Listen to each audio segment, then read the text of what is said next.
Good afternoon, everybody, and welcome to the Sacramento River Flood Control Agency July meeting. And so, Lindy, would you do me a favor and please call the roll? Thank you. Director Desmond? Here. Director Hume? Director Riley? Here. Director Hedges? Here. Director Munoz? Here. Director Jennings? Here. Director Kaplan? Here. Director Pluckybaum? Director Holloway? Present. Director Johns? Here. Director Hill? Here. Director Baines? And Director Stevens? Here. We do have a quorum. Okay, thank you very much. Please join me in the pledge.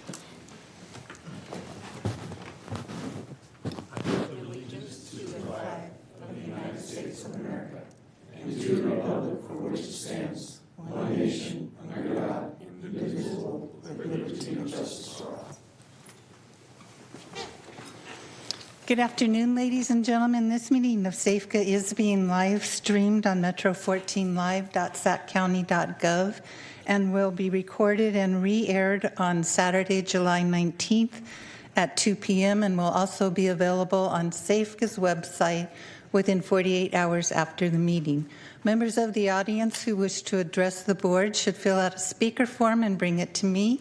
When addressing the board, please identify yourself for the record and limit your comments to 3 minutes. Thank you. Okay, thank you. Okay, it's public comment for matters that are not on the agenda today. So if you'd like to speak on an item that's not on the agenda, please come up, introduce yourself, and do so. And we would limit you to 3 minutes. Anybody here like to speak?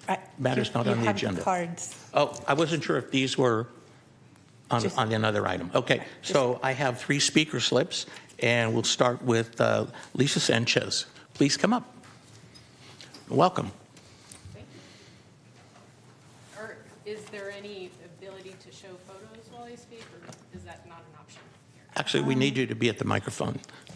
Thank you. I can see if I can turn on the camera, the dot camera. Yeah. But I don't really know. So we can. Thank you. Document there. Oh, the screen's, there we go. There we go.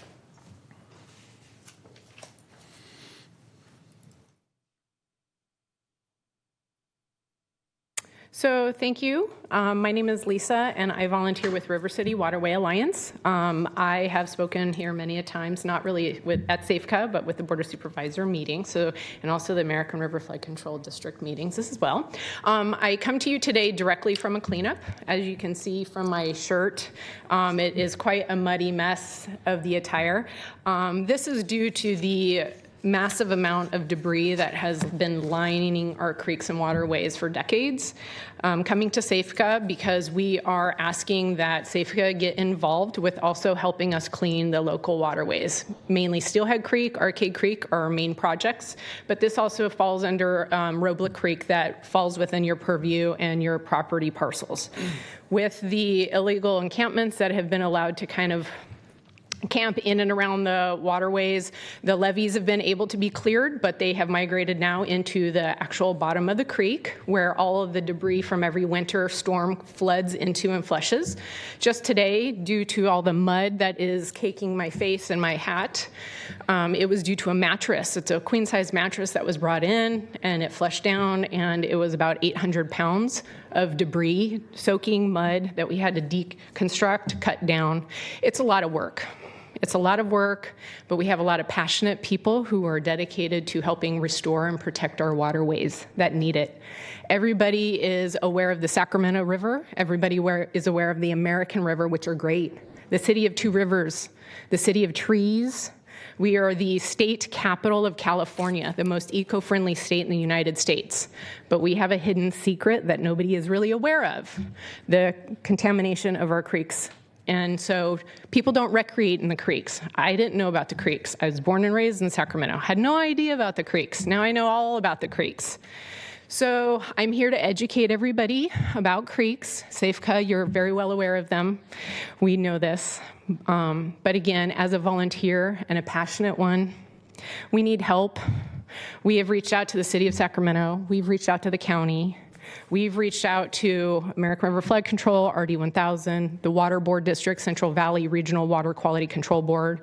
We've reached out to Fish and Game. We've reached out to, who haven't we reached out to? DWR. Every agency that should be responsible for this has been connected, but so far it's kind of the finger pointing. Everybody just says that's not their responsibility to clean the debris that lands in the creek channels, and we need a partnership of all of these agencies working together to include SAFECA to help us with that. So again, I'm here to kind of share that with you, just to let you know you have a lot of people who are seeing that this is a problem, and we want to bring it to light, and we know we can resolve this. So thank you so much. I appreciate your time. Thank you very much. Okay, next speaker is Nancy Niskern. Nancy, welcome. Sorry.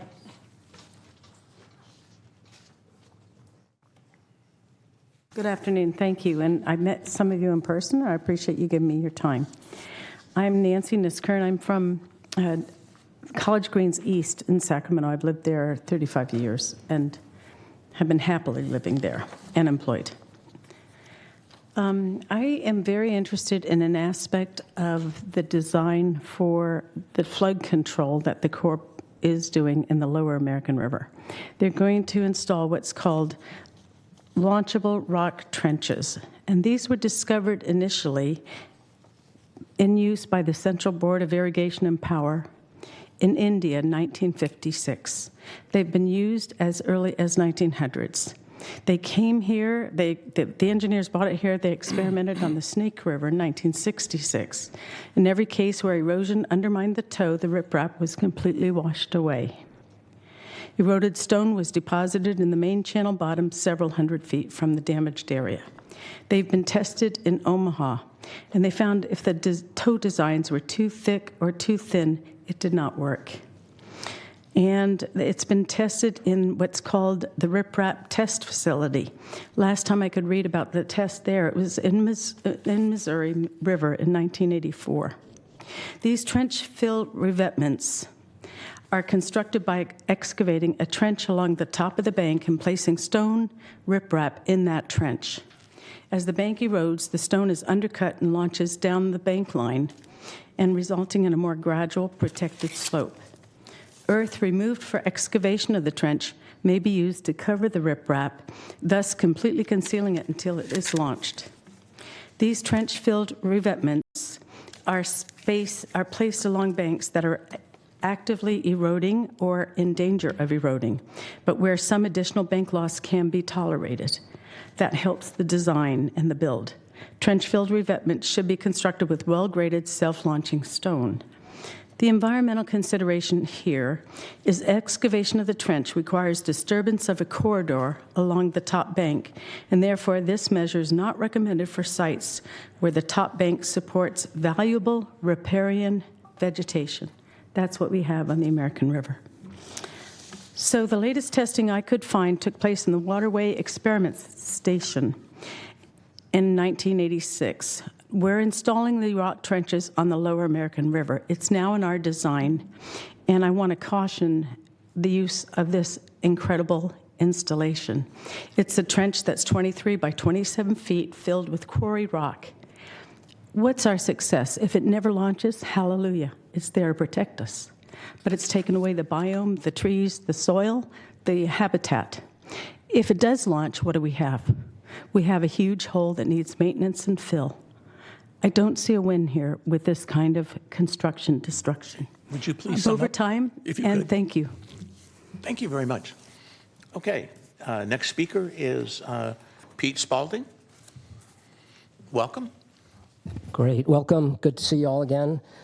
Pete Spalding with American River Trees. Good afternoon, Chair Kennedy, Vice Chair Holloway, Safeco board members. I'm here again to speak about Contract 3B, which Nancy also just mentioned. And I do want to put in a plug for River City Waterway Alliance. They do fantastic work. I do river cleanups. I never get near that dirty because I'm only out there for about 3 hours, and I'm not wrestling with mattresses or anything of that. But they're incredible. But I noticed you had a letter from Bill Bratton on your agenda today. That's, I think, just received correspondence. He talks about the miscalculation of heritage oaks in the Contract 3B site. And that's just one of the many discrepancies that we've found in carefully reviewing the final environmental reports on this project. But I really wanted to come today because I had a chance to listen to the last Friday's meeting of the American River Flood Control District, because Mr. Holloway and Mr. Johns are both on your board. But there are a couple of things that were said that I really needed to address. During the discussion about writing a letter of support for this project, one of the flood control trustees said that Art had been asked for alternatives to the erosion control methods that are being proposed by the Corps. And it was stated that we didn't respond. We didn't say a word. We just said there is a better way. This morning, I sent the clerk of the board copies of materials we left with Chair Kennedy when we met with him on May 27th. Chair Kennedy was kind enough to give us 30 minutes of his time because so many people showed up at the April 17th meeting to speak out against Contract 3B. So the materials we left include the 22-page technical memorandum that we entitled Presentation of Alternative Concepts for Bank Protection. And it's meant to be an example of the bioengineering alternatives that should have been considered by the Corps in their design and preparation of the final environmental report. It's not meant to be a detailed engineering design document. It's a set of reasonable possibilities, visually illustrated, and supported by realistic engineering and scientific knowledge. These are alternatives that should have been considered before the project got as far as it did. We've shared this memo with the Central Valley Flood Board, Department of Water Resources, members of the Bank Protection Working Group, and the Corps. It was the basis for the presentation that we made at the May 23rd meeting at the Central Valley Flood Protection Board when they went through the entire history of the Lower American River projects. It was also stated at that July 11th meeting that our group, American River Trees, doesn't want any work to be done at all. Just leave it alone was the quote that was made. Have any of you that have heard us speak, have heard me speak, have written any of our correspondence, that is just not the case. We've continually stressed for a more targeted surgical approach, minimize tree removal, especially to the heritage trees, minimize destruction to the parkway and the wildlife corridor it supports. I'm out of time, but I just want to say the American River Parkway is the greatest asset that this region has. Everybody talks about it, everybody that's visit. Let's take the time to do this right. At tomorrow's meeting, we're going to push for pulling Contract 3B from the approval documents and take time to get it right. Thank you very much. Thank you. Okay, any other public comments? None? None appearing? Okay. Next item, consent matter. Our next item are consent matters, and items 1 through 11 are in order. Okay. Do we have any of the consent matters any of the directors would like to pull from that item? Okay. We have a motion. Second. And a second. Any further discussion? All in favor, aye? Aye. Opposed? None? And abstain? Next item is the Executive Director's Report for July 17th, 2023. Oh, you're right. Yeah. Was there any public comment on the consent calendar? I forgot to ask. I have not received it. Apparently not. Okay. All right. Next item. The next item is the Executive Director's Report.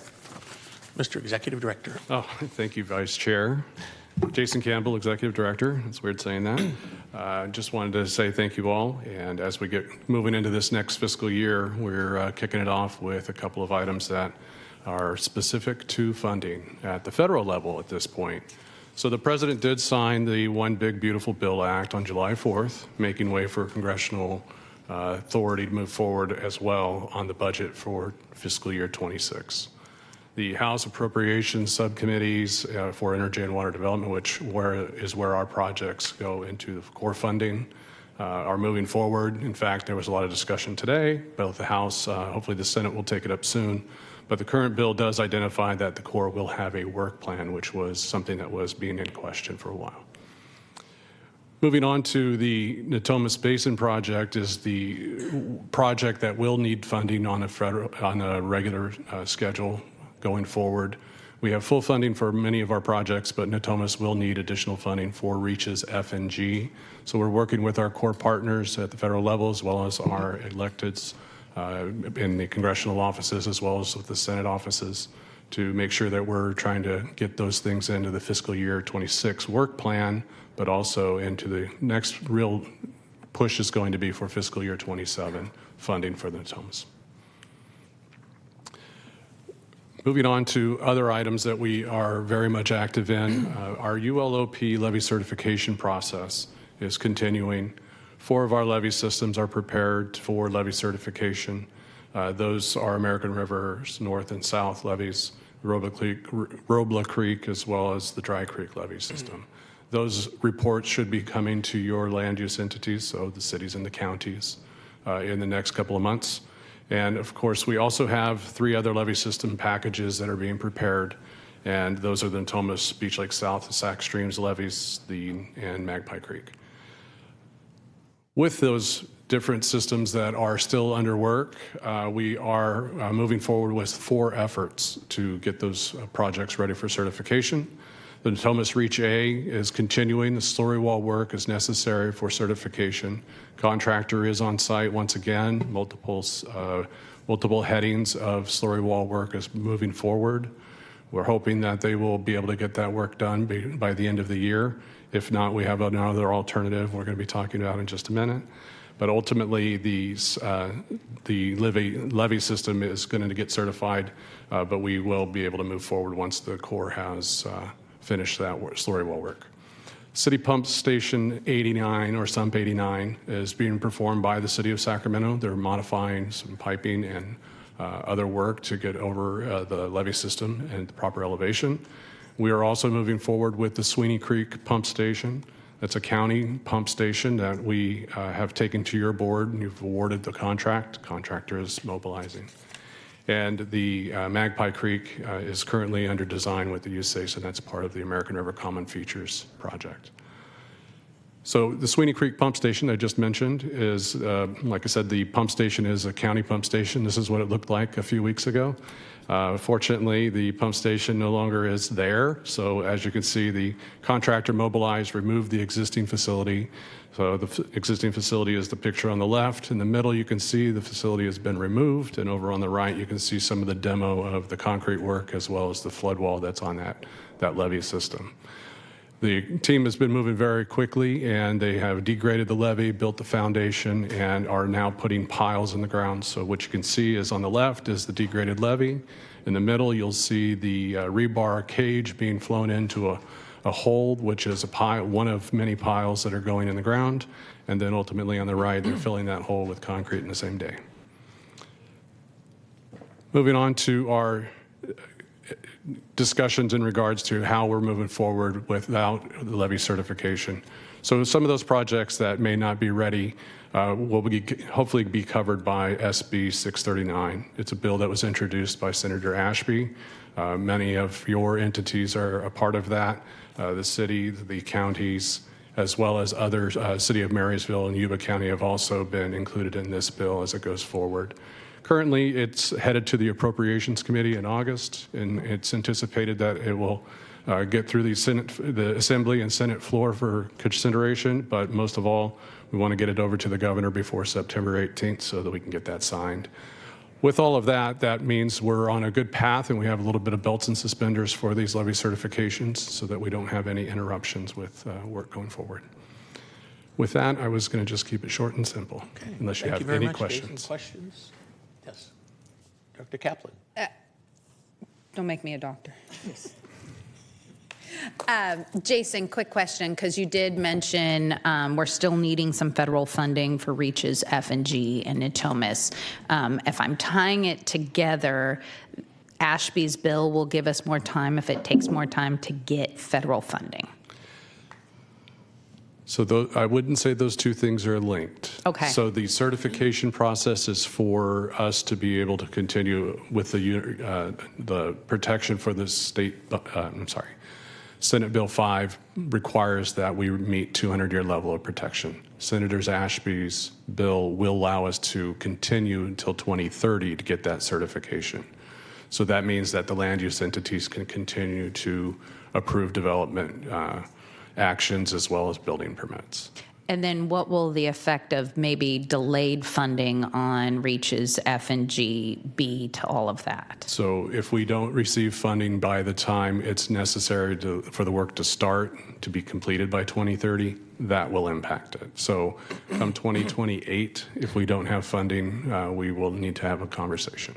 Okay, so we have a little bit of cush, but not a lot, because a lot of these projects take up ramp for construction. That's correct. And the Corps is moving forward with design. They've had some discussions about whether or not they may need to modify that to break it up in smaller pieces and make it a little more palatable for funding. So those are some of the discussions we're going to likely have in the fall as we go to DC to stump for some money. Okay, thank you. Thank you very much. Okay, any other questions from our directors? None appearing. Okay, let's see. Separate matters, item 13. Is a public hearing on resolution number 2526086, approving the supplemental assessment roll and setting the fiscal year 25-26 assessment rate for the Sacramento Area Flood Control Agency Operations and Maintenance Assessment District Number 1. Mr. Camp? Thank you again. So this is our O&M assessment district. This assessment district is what is our general fund. So each year we have to bring this back. This assessment district is under the water code. The rate has not changed, and what we are representing is that we're moving forward with a $6.4 million assessment that is incongruent with our adopted budget, and we would ask that the board go ahead and approve this. Of course, we have a public hearing to get through first. Yes. Okay. Any questions from directors? None appearing? Okay, I'd like to open a public hearing. And are there any public comments, written or otherwise? I have not received None. any. None. Okay. Close the public hearing. And what's the pleasure of the committee, the board? Move the item, open and close the public hearing, and move the item. Okay. We have a motion and a second. Any further discussion? All in favor, aye? Aye. Opposed? None. And abstentions? None appearing. Okay. Let's see. The rest of the items on the agenda are receive and file. And if any other comments, we could be adjourned. Thank you.